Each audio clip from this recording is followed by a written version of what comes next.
العالمين والصلاة والسلام على رسوله الكريم وعلى آله وأصحابه أجمعين. رب اشرح لي صدري ويسر لي أمري واحلل عقدة من لساني يفقهوا قولي. اللهم أخرجنا من ظلمات الوهم وأكرمنا بنور الفهم وافتح علينا بمعرفة العلم وسهل أخلاقنا بالحلم وجعلنا ممن يستمعون القول فيتبعون أحسنه.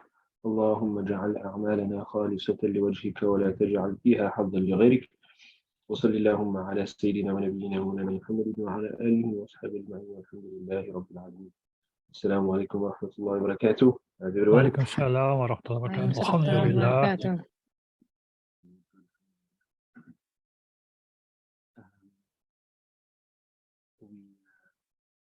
Carry on where we left off last week, albeit online. Last week we just discussed the hadith from one of our hadith. The hadith pertaining to Zuhud, we just continue the discussion on that. Today, inshallah, we will look at another hadith. This hadith is very short. Despite its brevity, it's quite a seminal hadith in the Muslim worldview. So we'll get right into that, inshallah. And then we'll move on to Surah An-Nur, bi'idhnillah ta'ala. Like I said, we'll just take a bit of a break from the Nahu, but we'll get back to that soon, inshallah. Right. So today's hadith is a short one, and it's one whose authenticity is disputed, but we'll have a discussion on that in a moment. Actually, let's discuss that first. So we have had discussions on the anatomy of a hadith before, right? And we said that the hadith is comprised of how many parts? Like in terms of its most general anatomy, there's two main components to a hadith. What are they? The matan and the sanad. The sanad firstly, and then the matan, right? The chain of narration, and then the actual text or content of the hadith, right? Now, what renders a hadith weak? Or, what renders a hadith weak is if there is, or rather, let me start like this. What makes a hadith authentic? 5 things have to be in place for a hadith to be authentic. It has to have both components, the sanad and the matan, right? The sanad must have ittisal. Every chain every link in the chain of narration must be connected to the one before it and the one after it. What I mean thereby is that every person in the chain must actually have heard from the person that they claim to have heard from. They must have met that person, and the person that narrates from them in turn must have met them. Say, for example, if you go tell your children or your friend or something that a hadith that you're narrating from me, right, and I narrated from my teacher Mawlana Taha, then I must have met Mawlana Taha and you must have met me for there to be ittisal in the chain that goes to your friend or whoever you are telling that piece of information to, right? And scholars differed upon the degree of verification that must exist between them. So I mean, this is one of the main discussions that took place between Imam Muslim and Imam Bukhari, in that Bukhari, to include a hadith in his Sahih, it's not simply his criteria for a hadith being Sahih necessarily, but it's his criteria for including a hadith in his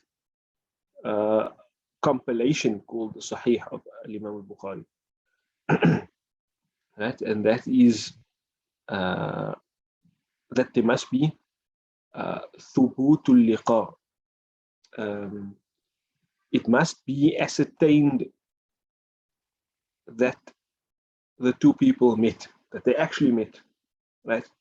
Whereas Imam Muslim said it's sufficient for the people to have possibly met. So if somebody in the class comes to tell me that, once they met Mullah Taha in a masjid and Mullah Taha told them something, right?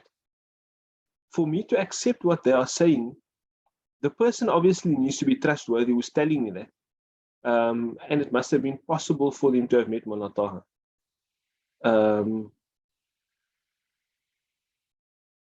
So there's what we call imkanul liqa. It's possible for them to have met. As opposed to being ascertained that they did meet. Like, for example, if somebody tells me, Mullah Taha told me something in the masjid on that day, and I saw Mullah Taha talking to that person. So I'm certain that they met, or I've established that they actually did meet. As opposed to if somebody tells me, the 1 year in the masjid in Italy, Mullah Taha told me something. There I can establish that that's false because Mullah Taha was never in a masjid in Italy. So, there's differing levels of intensity to which, or emphasis that's required when ascertaining that. But so there I will say that, look, for the person that says that Mullah Taha told him something in a masjid in Italy, whatever they tell me there is going to be weak because Mullah Taha wasn't in a masjid in Italy, right? For the person that tells me that, look, Mullah Taha told him something in a masjid and I didn't see that, but it was very likely and possible that it happened, I will accept from that person as long as the person fulfills all other criteria. And for the person that I actually saw Mullah Taha talking to, there I will have a greater degree of certainty in the connectedness of the chain.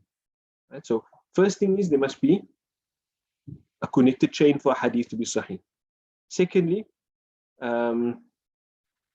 every single person in that chain must have two qualities, adala and dabt. So those are number 2 and 3. Every person in the chain must have adala. They must be trustworthy and upright people. Right? They must be upright in their character. So we scrutinize their character, their conduct, all of those things to ascertain whether the person is a trustworthy person. For example, if we know a person to ever have lied, then it's unlikely that his hadith will be accepted as authentic, ever. And some of the ulama could get pedantic about it, but there were different, degrees of grading people in that regard as well. Like you may have some people that would do something. The thing is not even haram, but maybe it's makruh, and they're known to do it frequently. Then they might also be disqualified from being considered as a person of the highest level of integrity, adala. The next thing we look for is dabt, right? Dabt, they must have precision in their narration. So, for example, they must recall things precisely. They must have very, very good memories that allow them to recall things precisely. If a person he has adala, right? He has integrity, but his level of memory is not as precise as the highest degree of people. We would say is khafifud dabt. Then his hadith won't be weak, but his hadith will be sound. It will be hasan. I told you gradings broadly. You're gonna have canonical narrations. Then you're gonna have authentic narrations, sahih. Then you're gonna have sound narrations, hasan, and then you're gonna have weak narrations, da'if. And they are intermediate categories in all of them. And then you're going to have fabrications right at the bottom. So a person who has a good memory they have integrity and all of those things, but it's not the highest level. The person might make a slip up here or there. We will consider that person's narration sound, right? Then if the person doesn't have integrity, or if the person's known to be imprecise, or there is a breakage in the chain, then we will consider the narration to be weak, right? Then there's two other things we look at, and this is what forms what people may refer to as textual criticism of hadith. We look at whether they are shudud or ilal in the hadith. So shudud is the chain is connected. Everybody in the chain seems to have integrity. They all have adala. Everybody in the chain seems to have a decent level of memory. They're either very, very precise, they are tamud dabt, or they are khafifud dabt. But they have some general degree of precision. However, what they're narrating about a certain incident in some way contradicts the narrations of people who have more precision and more adala than them, right? Or we have greater certainty in the connectedness of its chain. If that's the case, we'll look at this one and say, this one looks authentic, this one looks authentic. However, because there is a seeming textual contradiction between the two, we will say this one is shadh, this one is like anomalous, and this one is mahfuz, this one is preserved, this one is the one that we will actually depend upon, right? So there's a comparative study of narrations.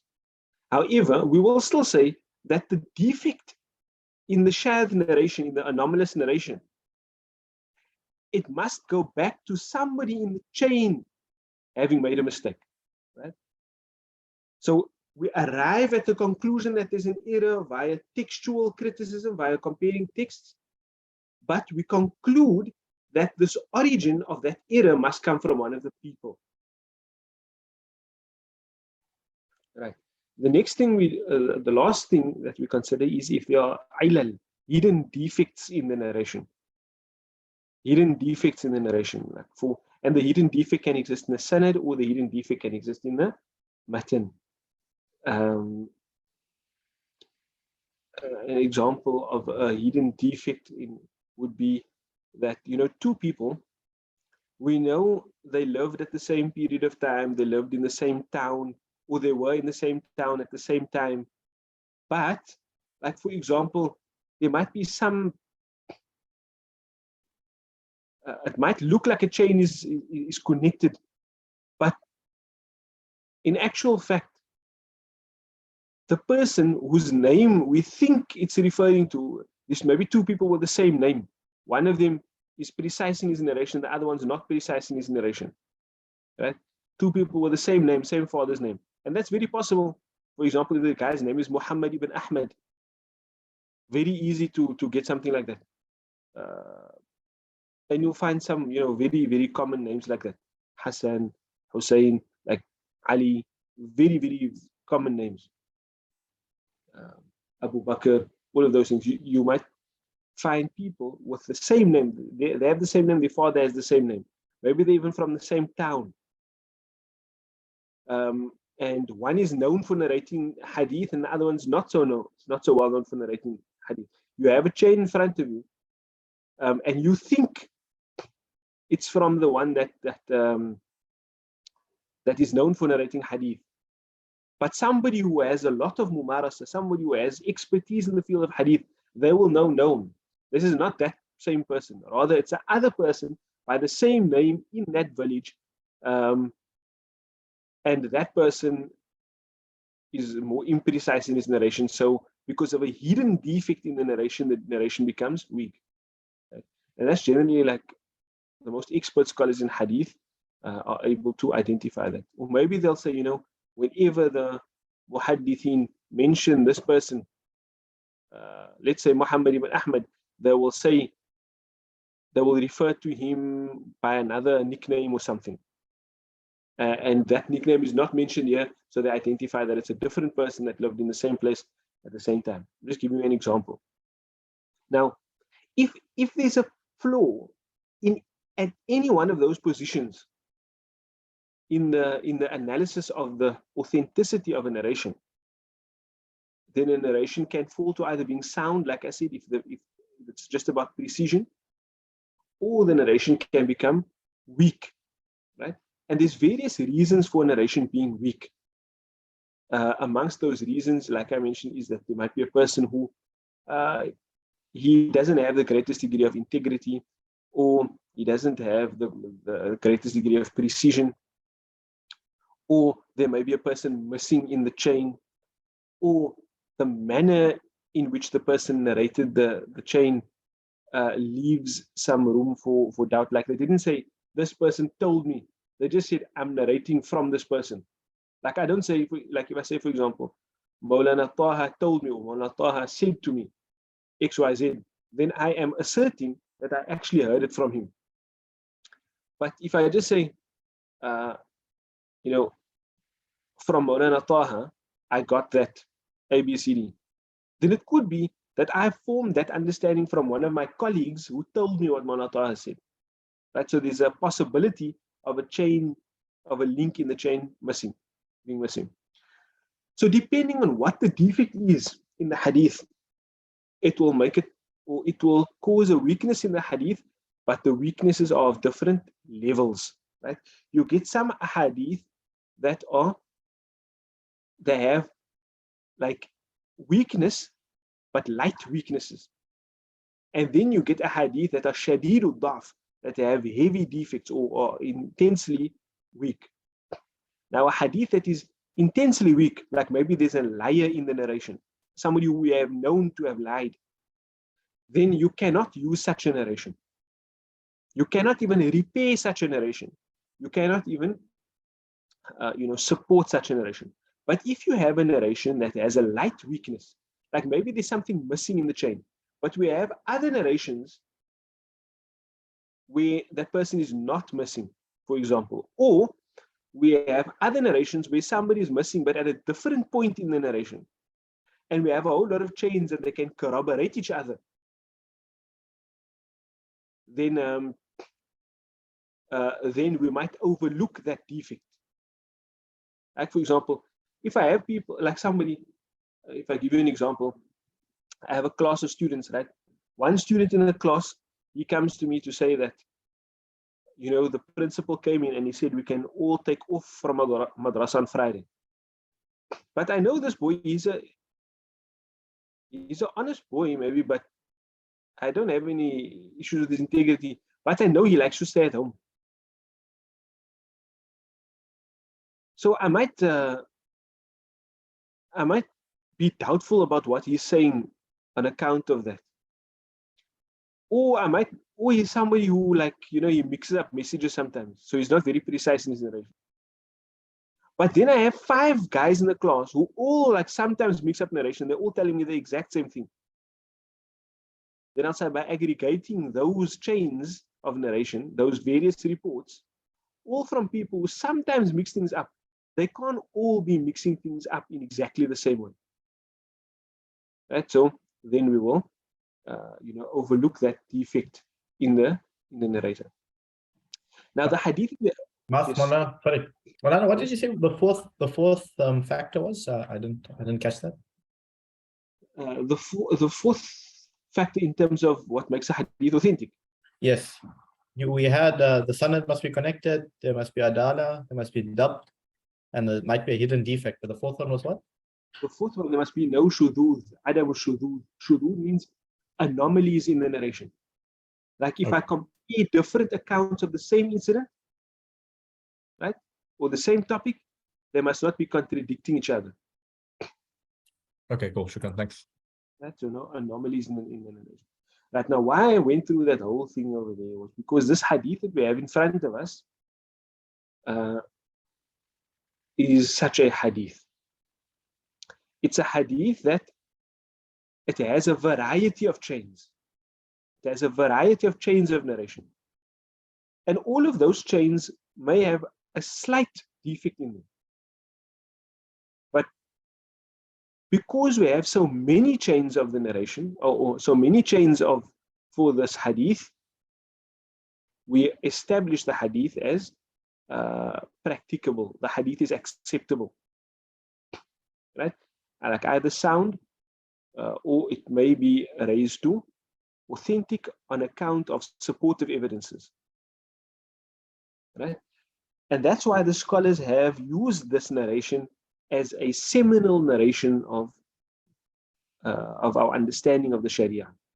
Like I told you, this whole compilation of a hadith has to do with seminal ahadith in shaping a Muslim worldview.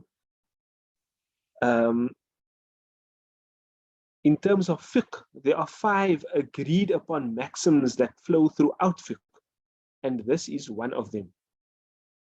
Right? It's based on a number of things, but one of the things that it's based upon is this very hadith that has multiple chains. There are various chains of narration for it.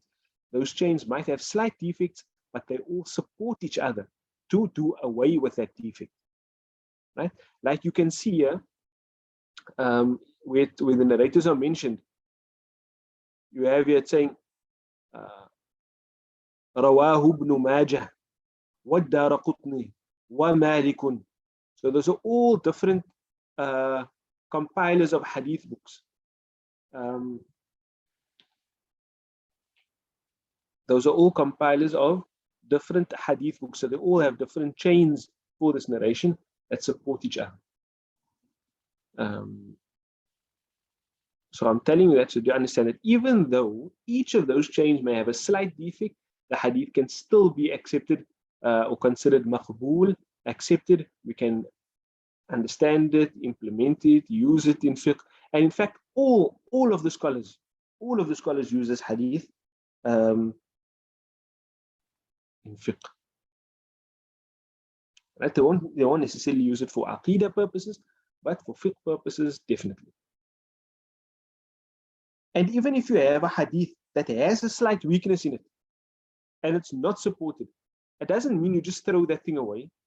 There are cases in which you can use it for virtues of actions, right? But not for actually establishing a practice. So that's it. Let's look at the hadith. عن أبي سعيد ابن مالك ابن سنان الخدري رضي الله عنه. We know the Sahabi generally they just refer to him as Abu Sa'id al-Khudri. Yeah, his name is actually mentioned, Sa'd ibn Malik. عن أبي سعيد سعد بن مالك بن سنان الخدري. Yeah, سعد بن مالك بن سنان رضي الله تعالى عنه أن رسول الله صلى الله عليه وسلم قال, that the messenger of Allah صلى الله عليه وسلم said, لا ضرر ولا ضرار. لا ضرر ولا ضرار. That's the hadith. Like 4 words. لا ضرر ولا ضرار. So firstly, tell me, what kind of lie is that?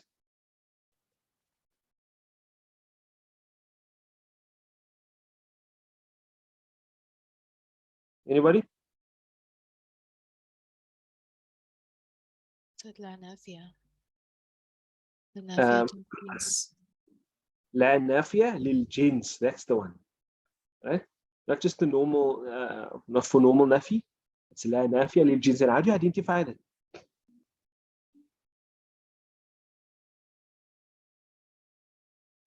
The word after it is nasb or no?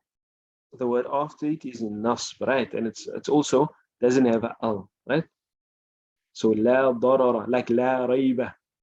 No al on it, no tanween at the end, and it's in nasb. So لا ضرر ولا ضرار. So what is ضرر?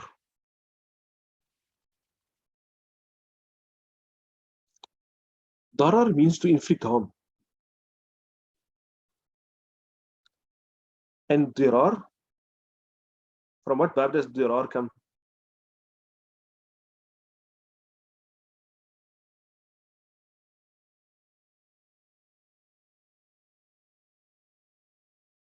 Anybody? Dirarun.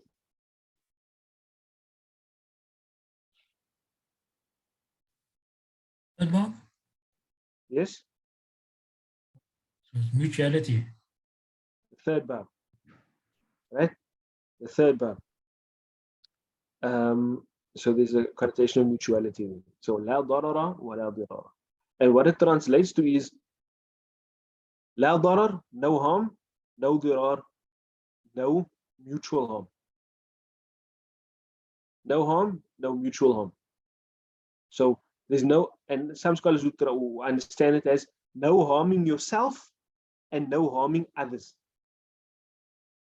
No harming yourself, no harming others. Right. So what does this mean? No harm to oneself, no harm to others. There's no like amr that's clearly mentioned there. So on account of that, it's just like you have like a somewhat incomplete statement. So what do we understand from it?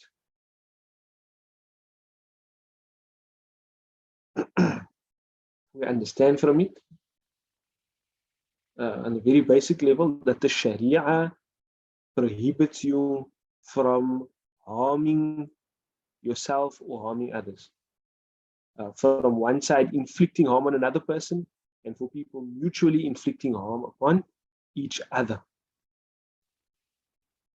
Well, if in all our interactions we cannot harm the other person, then what remains for us to do?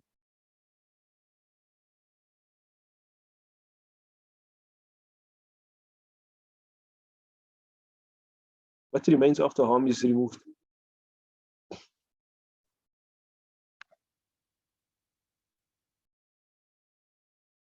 To benefit each other or not. Benefit. And here you can see the la nafiya lil jins is used, right? So what does the la nafiya lil jins do? It negates something emphatically, right? Anything that falls under that genus is negated. Now, if the Sharia comes, there's a hadith, right? So a hadith is a source of Sharia. If the Sharia comes and negates all types of harm, then the Sharia leaves only benefit, right? And that's why you might have heard people saying that the Sharia exists to benefit mankind or to benefit people, to benefit the world, to benefit everything, in fact, right? And that's why this hadith is a seminal hadith, and it forms a seminal maxim in our understanding of Islam and the Sharia. La darara wa la dirar. There are others more important than it. The first one being al-umuru bimaqasidiha. That actions are the value of the intentions, because the Sharia doesn't exist in a vacuum. The Sharia exists to enable us to fulfill the purpose of our existence, and that is to express our servitude to Allah. And that can only be done purposefully, when we submit to Allah purposefully. Right? But after you have fulfilled there's the purpose of your existence, and that is to express your ubudiyah for Allah. That's encapsulated by having a good niyyah in whatever you do. Right? Thereafter, there's a vehicle via which you do that, and that vehicle is the Sharia. One of the main principles of that vehicle, which is the Sharia, is I don't want to say the no harm principle, because that's like that already refers to something specific, is the fact that we abstain from harm.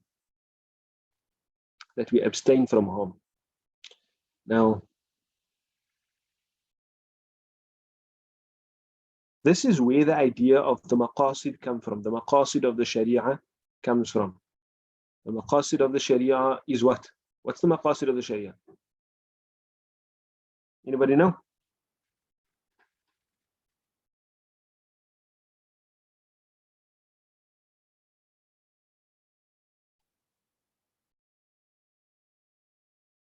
When I say a maqsid of something, right? A maqsid means an objective. an objective. So the objective of something would be like, why does this thing exist? What does it exist to achieve? What does it exist to achieve? So I'm asking, what does the Sharia, the whole Sharia in the Islamic worldview, what does the Sharia exist to achieve? Why the Sharia? Why must we have this law? To create harmony within the society. To preserve Deen, Maulana. The five things: Deen, life, intellect, I think, and then progeny and wealth. Good, yes, that's correct.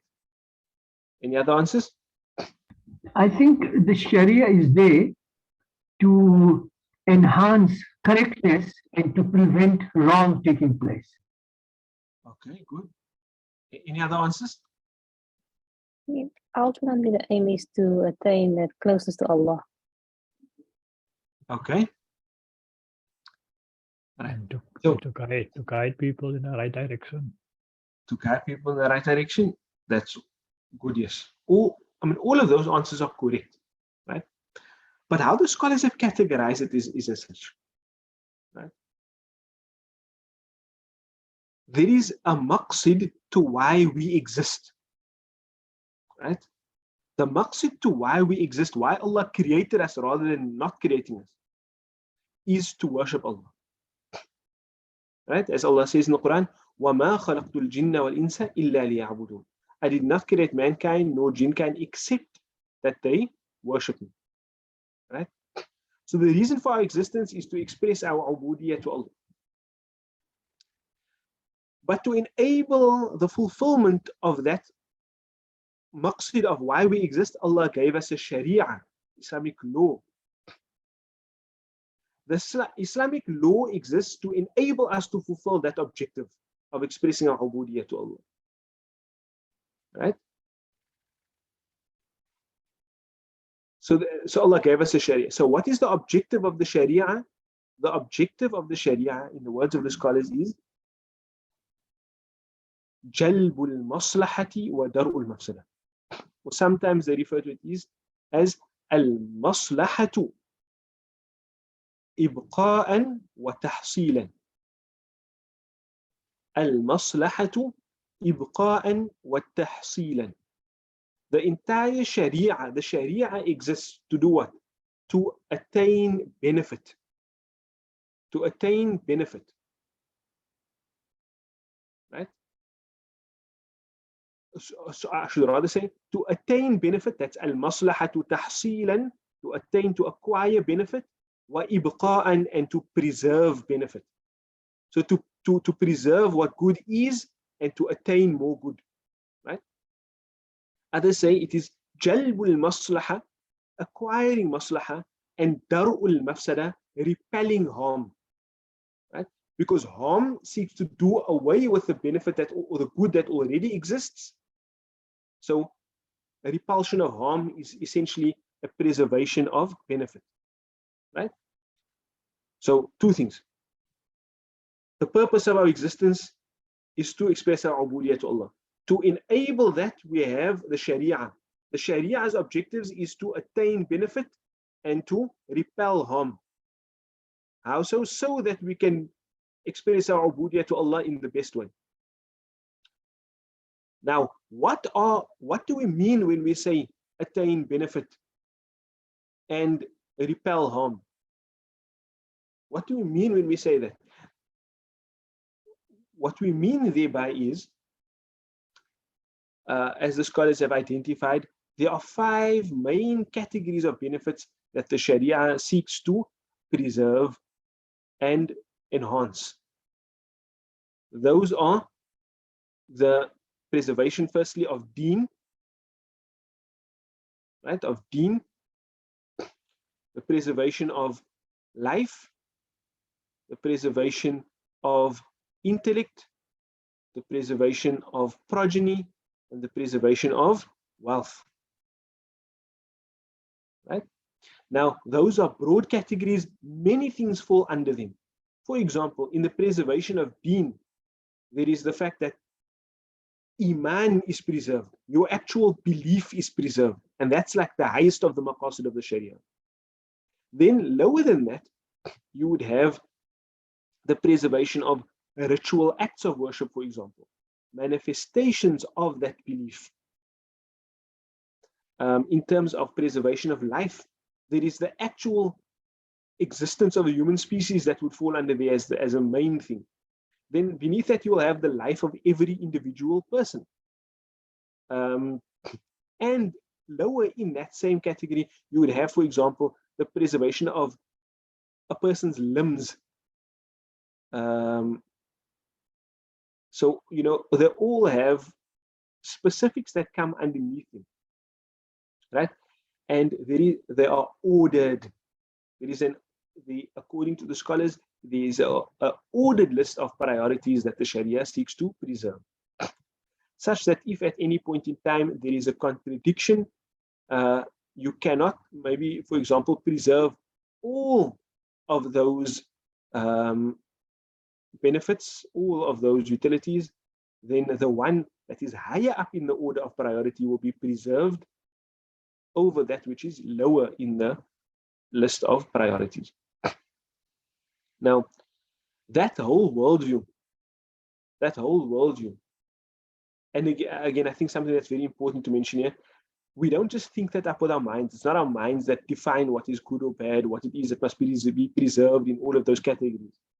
It is, as is the case with everything else in Islam, it is defined by the Quran, by the Sunnah of Rasulullah sallallahu alaihi wasallam, by the consensus of the scholars, by analogies based on those aforementioned sources that we come to know what those benefits and harms are.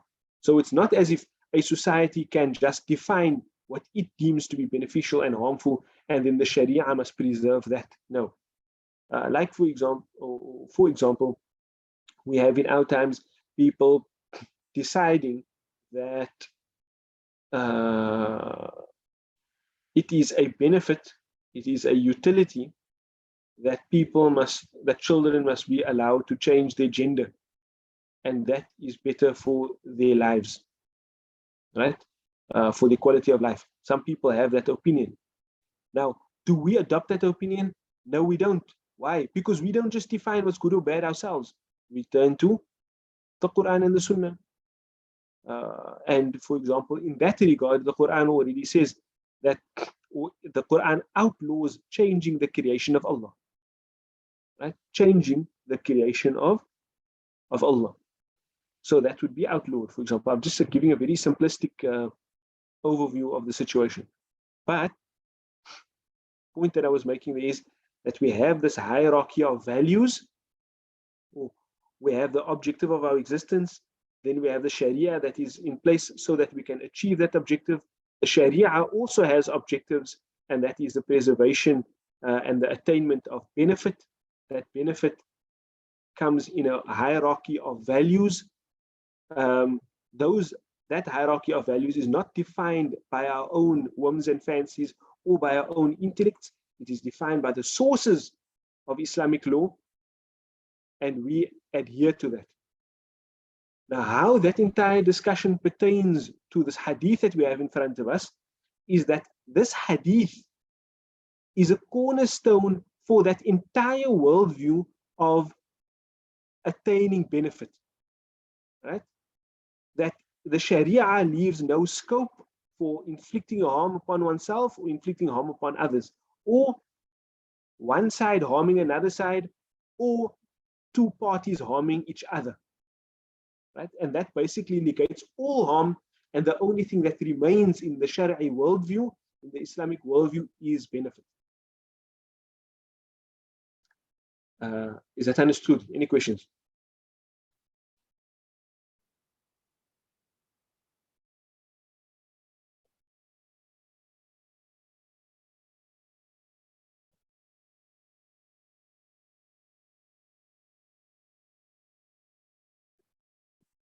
Hey guys, yeah? Yes, No, ma'am. we are him. Yeah, I understand. Alhamdulillah, understood, right? Okay. Then one more thing to mention there is that this hadith is not saying that harm will not exist in the world.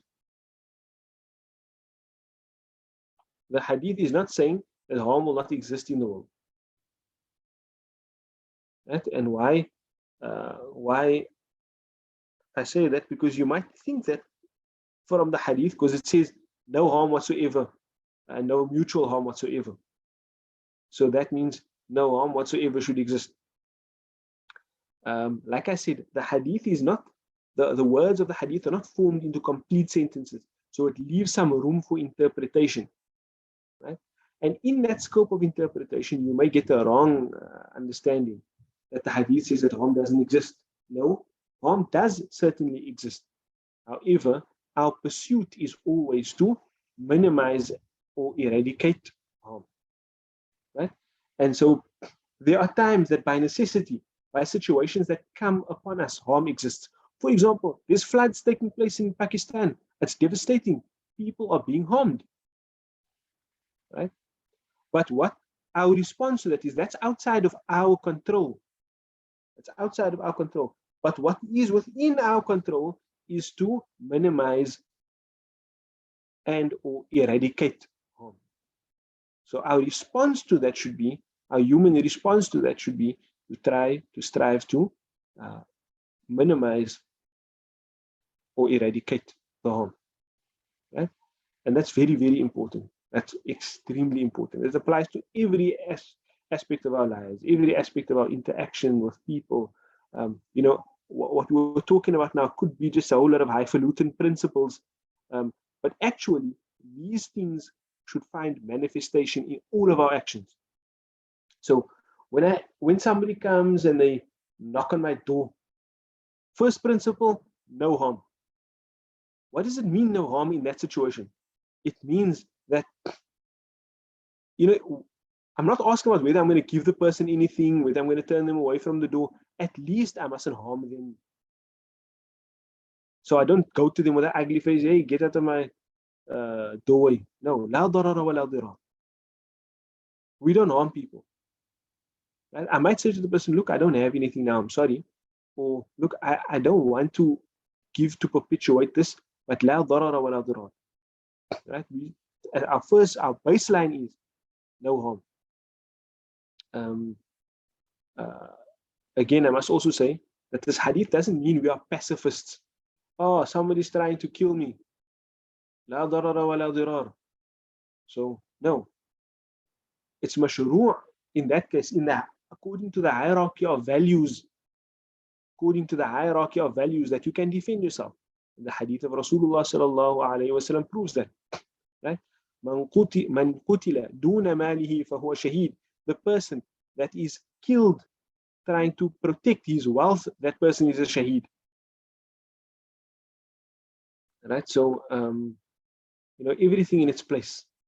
When we speak about these universal terms, it doesn't mean, or no one should think that the Sharia is simplistic, that it can be studied by learning a few universal terms.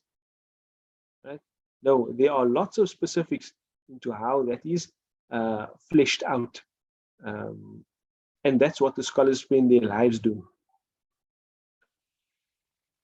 Right? Allah subhanahu wa ta'ala guide us.